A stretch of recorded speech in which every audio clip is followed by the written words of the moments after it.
Hello and welcome to this Thursday edition of the World Report with me, Arjun, Samar, Mahendran. Let's take a look at what's making headlines around the world.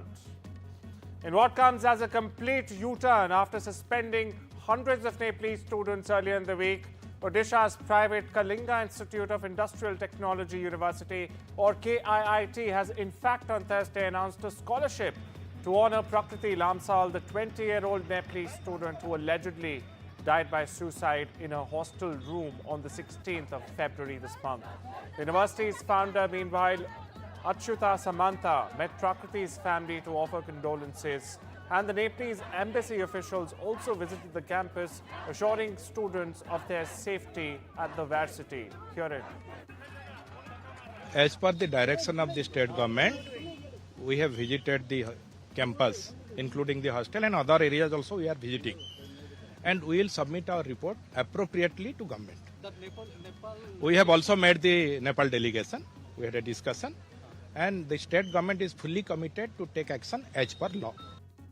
Militant group Hamas has transferred the bodies of 4 hostages to the Red Cross in Gaza. In the first release of dead hostages since the ceasefire began, in fact, a Red Cross convoy is now, as we speak, in fact, driving the coffins back to Israel. Hamas says the dead include 3 members of the Bibas family, mother Shiri, and her young children Kafir and Ariel, who were aged 9 months and 4 years when they were abducted. US President Donald Trump has stirred another controversy with an explosive claim regarding India's elections. In fact, speaking at the FII Priority Summit, Trump questioned the allocation of $21 million under US aid aimed at boosting voter turnout in India. He speculated that the funds may have been used to influence the election outcome instead, suggesting efforts to get somebody else elected. The revelation, in fact, came as Elon Musk-led Doge disclosed the US aid allocation, triggering a political uproar here in India. Trump asserted that his administration would, in fact, raise the matter with the Indian government, calling the disclosure a total breakthrough. Take a listen. And $21 million for voter turnout in India. What do we need to spend $21 million for voter turnout in India? Wow, $21 million. I guess they were trying to get somebody else elected. Well, we ought to tell the Indian government, because when we hear that Russia spent about $2 in our country, it was a big deal, right? They took some internet ads for $2,000. This is a total breakthrough. $21 million for India elections. US President Donald Trump says it would be unfair to the US if Tesla builds a factory in India to bypass high tariffs. Speaking to Fox News, Trump criticized India's import duties of around 100% on EVs, which protect local automakers like Tata Motors. Trump said it's quote-unquote impossible for Elon Musk to sell cars in India due to these tariffs. However, India recently lowered import taxes to 15% for car makers investing at least $500 million and setting up local factories in the country. Now, the EV giant Tesla has reportedly chosen locations for showrooms in New Delhi and Mumbai and posted job listings for 13 roles across India. The Pentagon has ordered military leaders to identify $50 billion in potential budget cuts for the 2026 fiscal year. The funds will be, in fact, redirected to align with President Donald Trump's defense priorities, focusing on bolstering security in the Asia-Pacific region and strengthening the US-Mexico border. The plan could also impact Biden-era programs as Trump's administration pushes for reforms. Defense Secretary Pete Hegseth is leading this review, which could trigger significant restructuring in the US. Meanwhile, Elon Musk's government downsizing teams or the Doge teams are also working from the Pentagon, raising concerns about civilian job cuts amid broader cost-saving efforts. Meanwhile, US President Donald Trump has also voiced support for congressional Republican efforts to put Washington, D.C. back under direct federal control.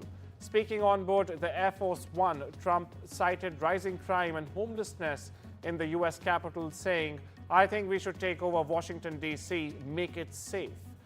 However, Congress already reviews and can overturn D.C. laws. Some Republicans are also, in fact, pushing to strip the city of its limited self-governance entirely. I think that we should govern District of Columbia. It's so important, the D.C. situation. I think that we should run it strong, run it with law and order, make it absolutely flawlessly beautiful. And I think we should take over Washington, D.C., make it safe. People are getting killed, people are being hurt. You have a great police department there, but somehow they're not utilized properly. We should govern D.C. I think the federal government should take over the governance of D.C. and run it really, really properly. And I like the mayor. I get along great with the mayor. But they're not doing the job. Too much crime, too much graffiti, too many tents on the lawns of these magnificent lawns and there's tents. Meanwhile, the U.S. Special Envoy for Ukraine, KIIT Kellogg, has in fact arrived in the war-torn country. He indicated he will report to President Donald Trump after hearing about the current situation of Ukraine. The country's public broadcaster has said Kellogg will meet President Volodymyr Zelensky and the Ukrainian military's commander-in-chief as well. Observers, however, say Zelensky hopes to create an environment for talks with Trump and set a path towards realizing a peace in a fair way as sought by Ukraine. Listen in. Дуже важливо, щоб він сам походив по Києву, по іншим містам. Він ж сказав, що столиці 20-30% столиці немає, все зруйновано. Я хочу, щоб він подивився. І далі, щоб він поспілкувався з людьми. Чи довіряють вони своєму президенту? Чи довіряють вони Путіну? Нехай запитає про Трампа, що вони думають після заяв їх президента. Мені здається, це важливо. Піти, просто поговорити з людьми. Ми не хочемо його водити кудись. Нехай обере. Є тут посол, нехай походять. Мені здається, це дуже важливо зрозуміти наживо, що відбувається. А далі, як я і сказав, я готовий з ним поїхати на фронт, я поїду з ним. Так? Поїдемо і там нехай поспілкуються з військовими. Готові військові. Зараз терміново треба голосувати для того, щоб піти додому, для того, щоб все віддати русським і не мати гарантій безпеки. Ну нехай їх запитає людей, які тут живуть і воюють. And on the other side of the border, in fact, Russian President Vladimir Putin said he would like to meet US President Donald Trump, but the meeting needs to be prepared to make it productive, Putin said. The Russian leader hailed Tuesday's talks between Russian and US senior officials in the Saudi capital of Riyadh as very positive.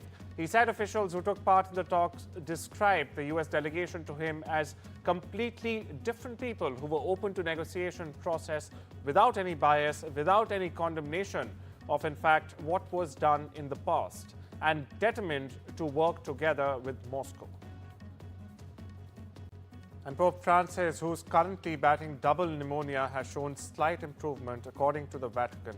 The 88-year-old pontiff remains in stable condition at Rome's Gemelli Hospital, where he was admitted last week after facing breathing difficulties. Blood tests have revealed some improvement, especially in inflammatory markers.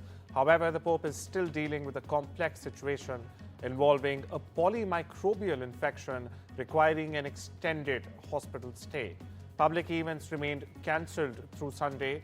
Meanwhile, Italian PM Giorgia Meloni, who visited the Pope, in fact, said he was alert and even shared some jokes. Over in Argentina, protesters, including pensioners, unions, and opposition supporters, clashed with police near the country's Congress. They're demanding higher pensions and rejecting President Javier Milei's harsh austerity measures. Now, Milei's cost-cutting policies like slashing subsidies, freezing wages, and even halting public works projects have sparked weekly protests in the country. The unrest intensified after Milei endorsed a cryptocurrency named Libra on social media, which later crashed, costing investors millions of dollars together. The coin, linked to a suspicious website it's been found, has been branded a scam by critics. Milei, known for his libertarian slogans, now faces growing backlash over both economic hardship and the crypto controversy. US President Trump's administration is designating 8 cartels and criminal gangs in Latin America as foreign terrorist organizations. Now, the notice lists some of the most powerful cartels in Mexico, including the Sinaloa cartel and the Jasilco New Generation cartel. Take a look at this report. The notice lists some of the most powerful cartels in Mexico, including the Sinaloa cartel and the Jalisco New Generation cartel. It also lists the Salvadoran MS-13 gang and the Venezuelan Tren de Aragua gang, which has become a political talking point for American right-wing politicians pushing for an immigration crackdown. The groups are involved in drug trafficking, migrant smuggling, and violent turf wars, but they're more focused on raking in money than political, like most terrorist organizations. U.S. Secretary of State Marco Rubio says the groups pose a risk to U.S. national security, foreign policy, and economic interests. It's still unclear how the Trump administration will use the designation to pursue the groups. It would not dramatically expand the government's capacity to go after cartels or take military action in Mexico, but some experts say it would allow Trump to further pressure Mexico and the government to more easily crack down on migration, since migrants are usually forced to pay smugglers connected to the groups to get to the U.S. Meanwhile, officials urged residents to stay off the roads in portions of Virginia and North Carolina on Wednesday, where a storm dropped heavy snow and caused hundreds of accidents in places that aren't accustomed to significant accumulations of snow. Now, the storm promised to bring more misery to some places just starting to clean up from deadly weekend floods, in fact. The National Weather Service in the U.S. says snow totaling up to 10 inches is possible along the Atlantic coast in Virginia, and major ice could in fact also accumulate in parts of eastern North Carolina. And it's time we step into a short break. I'll see you on the other side.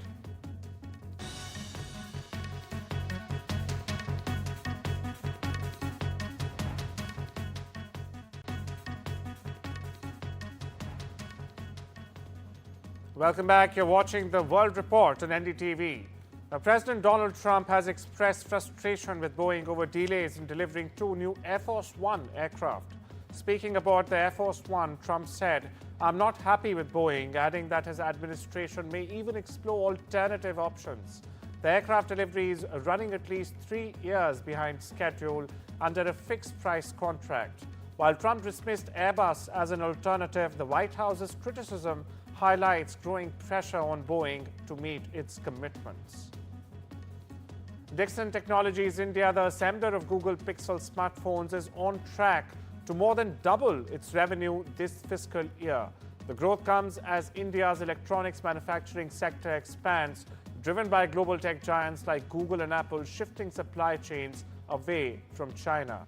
Dixon reported revenue of rupees 177.13 billion for the 2024 financial year, a 45% rise in fact from the previous year. The Noida-based company also assembles smartphones for Xiaomi and Oppo and has even expanded into component manufacturing, with India offering billions in incentives. The country's electronics sector is projected to in fact grow from rupees 1.46 trillion in 2022 to rupees 6 trillion by 2027. Meanwhile, the Bank of Japan is expected to raise interest rates once more this year, likely in the third quarter, that is, to 0.75%. A Reuters poll shows most economists predicting the hike as wage growth remains strong. The country continues to push for higher rates, standing apart from other major economies that are in fact easing rates on the other hand due to global concerns, including potential impacts from US President Donald Trump's tariff policies. And oil prices slipped after an industry report shows a rise in US crude inventories. Brent crude dropped 22% to $75.82 a barrel, while the US West Texas Intermediate fell 30 cents to $71.95 a barrel. Despite nearing a one-week high, concerns over US tariffs and supply chain disruptions in Russia continue to impact market sentiment. US President Donald Trump revealed that his administration is in fact in discussions with China over the future of TikTok. Speaking to reporters aboard the Air Force One, Trump did not elaborate on details but indicated ongoing negotiations as the US seeks a potential sale. Yes, it's seeking a potential sale of the popular video sharing app. Now, the move comes amid broader concerns over data security and even foreign ownership of tech platforms operating in the United States. Apple has introduced its first custom-designed modem chip, reducing reliance on Qualcomm. The C1, as they're calling it, modem will feature in Apple's newly launched iPhone 16e, priced at $599. The chip is part of the company's strategy to incorporate more in-house components across its product lineup, promising improved battery life and even performance. Now, Qualcomm now expects its share of Apple modem chips to drop significantly by 2026. Japanese automaker Suzuki Motor is in fact betting big on India as it targets a 33% jump in global sales by 2030. The company aims to sell 4.2 million vehicles worldwide, with India accounting for 60% of those sales. To fuel this growth, the company plans to invest 2 trillion yen or $13 billion, with the majority going, of course, to India. The company also aims for a 10% operating profit margin and nearly 50% revenue jump to 8 trillion yen by the end of the decade. Meta-owned WhatsApp has surpassed 46.8 million monthly active users in the EU, crossing the threshold to be classified as a very large online platform under the EU's Digital Services Act. In fact, the designation means WhatsApp must now comply with stricter regulations, including tackling illegal content and addressing system risks. Failure to comply within 4 months could in fact result in fines of up to 6% of Meta's global annual revenue. Top seed Alexander Zverev batted past Kazakhstan's Alexander Shevchenko to secure a spot in the Rio Open quarterfinals. Now, Zverev edged Shevchenko in 2 tough tie-breaks, winning 7-6, 7-6. He will face Argentina's Francesco Comasena in the last 8. Meanwhile, defending champion Sebastian Baez overcame fellow Argentine Mariano Navon, keeping his title defense hopes still alive. Neymar played 69 minutes in Santos' 3-0 victory over Noreste in the Paulista A1, marking a significant step in his return to full fitness. The victory keeps Santos at the top of Group B, with Neymar's performance signaling a promising comeback. Grammy, Emmy and Tony Award-winning star Cynthia Erivo will be hosting the 2025 Tony Awards. Erivo, widely recognized for her role in Wicked, will take center stage at New York's iconic Radio City Music Hall on the 8th of June this year. The ceremony will air live on CBS and stream on Paramount+. With a string of accolades, including a Golden Globe and 3 Oscar nominations, Erivo adds another milestone to her career. Now, the event, presented by the Broadway League and the American Theatre Wing, celebrates the best of American theatre. Well, that's all we have for you on this broadcast. Take care and have a wonderful day.